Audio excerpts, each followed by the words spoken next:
আজকের এই সুপার খাস্তা টি টাইম স্ন্যাক্সটি বানানোর জন্য লাগছে 1.5 কাপ ময়দা, দিয়ে দিচ্ছি হাফ চামচ বিট নুন, চিনি, জোয়ান, কালো জিরে।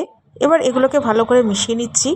অন্য একটা পাত্রে নিয়ে নেব 3 টেবিল চামচ সাদা তেল আর হাফ কাপ জল আর তেলটাকে আমি খুব ভালো করে মিশিয়ে নিচ্ছি।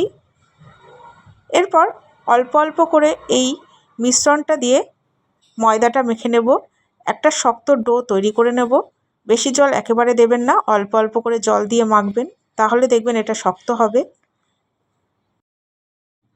ডোটা তৈরি করে নিয়েছি, এটাকে রেস্টে রাখার কোনো দরকার নেই। এবার এর থেকে আমি বড় বড় লেচি কেটে নিলাম। 4টে লেচি কেটে নিয়েছি। এবার একটা লেচি নিয়ে আমি খুব বড় সাইজের একটা রুটি তৈরি করে নেব। আর খেয়াল রাখবেন এটা যেন পাতলা হয়। দেখুন আমি একটা বড় সাইজের পাতলা রুটি করে নিয়েছি। এবার একটা কুকি কাটার দিয়ে আমি এটা কেটে নিচ্ছি। এবার ছোট ছোট টুকরোগুলোকে তুলে আমি একটা প্লেটের মধ্যে রেখে দেব।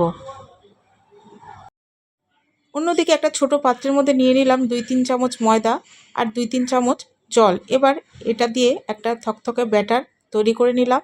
এরপরে একটা ছোট রুটি নিলাম, তার উপরে মিশ্রণটা লাগিয়ে নিলাম, তার উপরে আরেকটা রুটি নিয়ে নিলাম, আবার মিশ্রণটা লাগিয়ে নিলাম। এইভাবে আমি 5টা রুটি একভাবে লাগিয়ে নেব।